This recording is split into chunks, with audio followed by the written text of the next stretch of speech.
Pertama, dalam kitab Al-Mustadrak dalilnya Al-Hakim An-Naisaburi nomor hadis 7560. Saya bacakan hadisnya. Hadis ini dari cucu Nabi Al-Hasan bin Ali, ya, radhiyallahu taala anhuma, cucu Nabi Al-Hasan. Jadi yang meriwayatkan langsung cucunya Nabi, keluarga Nabi Ahlul Bait.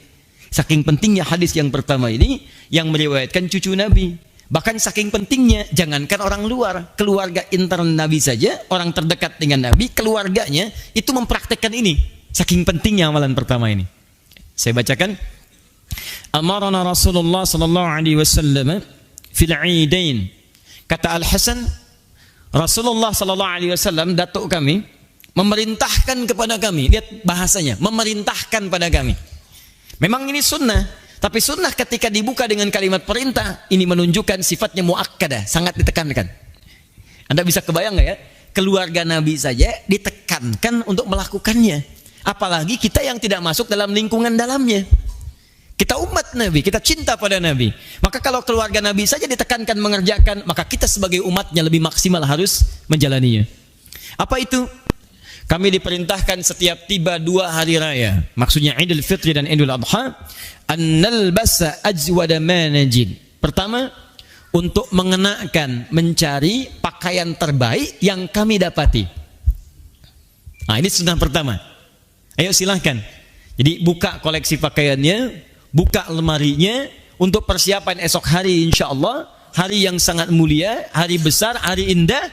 Ya, dianjurkan oleh Rasulullah SAW, lihat koleksi pakaian kita, cari yang paling bagus, yang sekiranya sesuai dan layak digunakan untuk menunaikan sholat Id. Silahkan.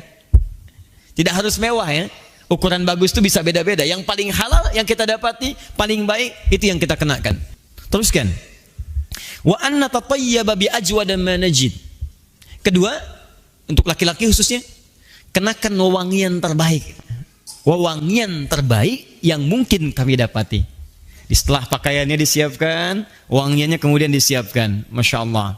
Dan ingat ya, kalimat wewangiannya menggunakan kalimat thayyib. Ya ta'annata thayyaba.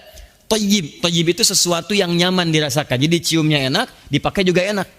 Jangan sampai Anda enak sendiri tapi orang lain cium gak enak. Ya, minyak nyong-nyong misalnya kan, pakaiin gitu. Andanya sih enak tapi orang lain keselak gitu kan. Nah, itu yang bahaya. Teruskan.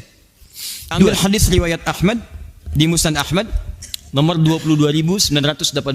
Saya sebutkan hadisnya dulu supaya ada landasan kita dalam berargumentasi. Ya, 22.984. Saya bacakan hadisnya. Riwayatnya dari sahabat Buraidah radhiyallahu taala anhu.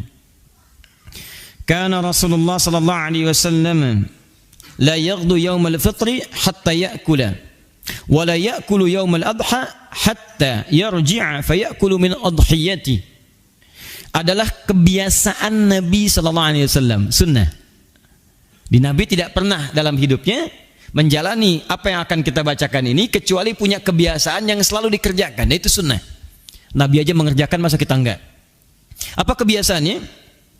Beliau tidak pernah la yaghdu yaumal fitri hatta ya'kula, tidak pernah berangkat untuk mengerjakan Idul Fitri kecuali sebelumnya makan dulu. Makan dulu. Awas, hati-hati ya. Wala ya'kulu yaumal adha hatta yarji'a fa ya'kulu min udhiyati. Sebaliknya, pada saat Idul Adha beliau berangkat tidak makan dulu, nanti pulang dari sholat baru makan.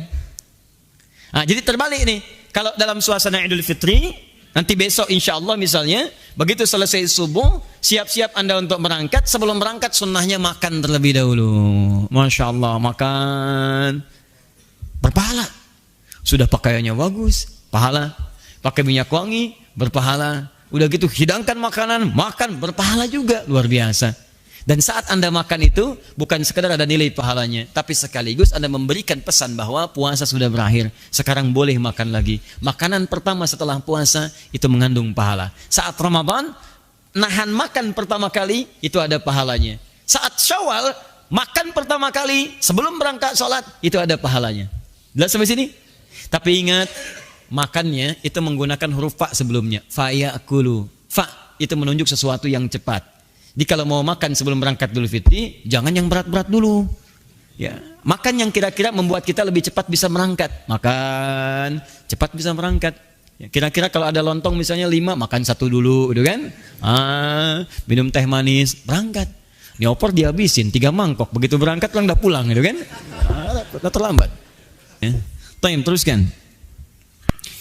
Hadisnya riwayat At-Tirmidzi dalam Al-Jami' As-Sahih nomor hadis 533.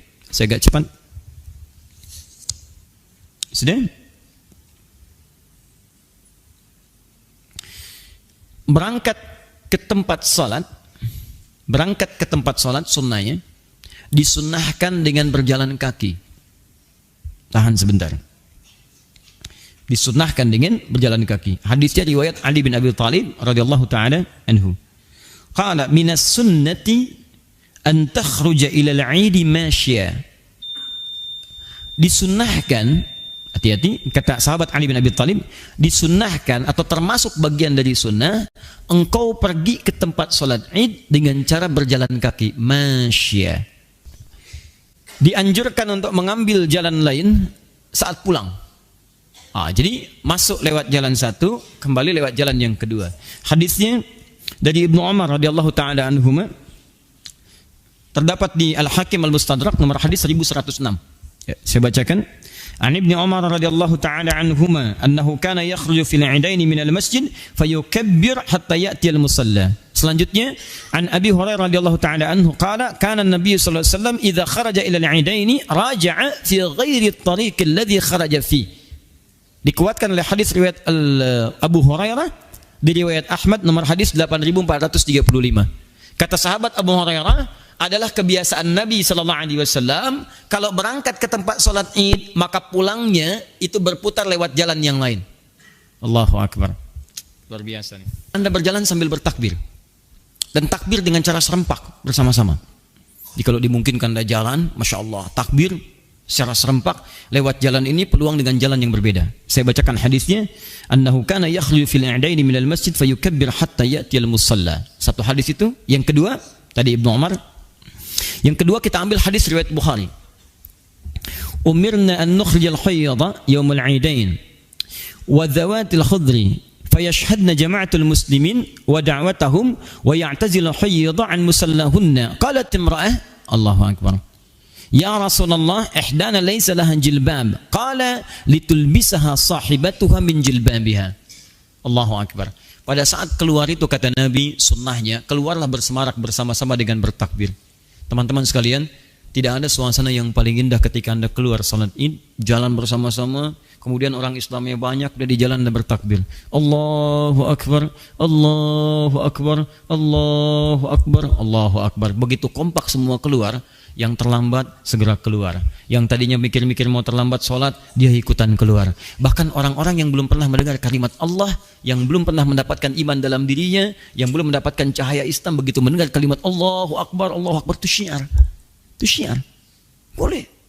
Ya, dengan kalimat yang pantas ya, jangan dengan kalimat-kalimat yang tidak menyenangkan. Allahu akbar, Allahu akbar, enggak usah. Tenang, Allahu akbar, Allahu akbar, Allahu akbar, keluar. Allahu akbar. Itu Masya Allah. Indah sekali. Nah, karena itulah Anda berangkat dari tempat A, keluar dari tempat B, supaya memberi kesempatan yang lainnya mendapatkan syiar dan kalimat-kalimat takbir.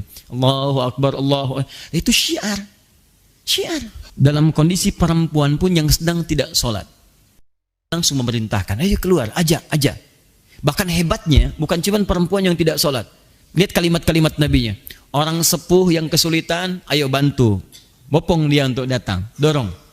Anak-anak kecil, bawa. Ibu-ibunya keluar, datang keluar, hadir kata Nabi, ayo. Bahkan ada kejadian yang paling menarik, saya bacakan ya. Ini di Al-Bukhari loh, di Al-Bukhari nomor hadis 324. Qalat imra'atun, seorang perempuan bertanya, ya Rasulullah, ihdana laisa laha jilbab. Ya Rasulullah, salah seorang di antara kami enggak punya jilbab. Jadi saat akan keluar dia malu karena enggak ada jilbab. Gak punya jilbab. Apa kata Nabi? Lihat jawabannya. Litulbisaha sahibatuha min jilbabiha. Hendaklah teman yang perempuan lain, kalau punya dia jilbab berlebih, tolong pinjamkan dan pakaikan dia jilbab.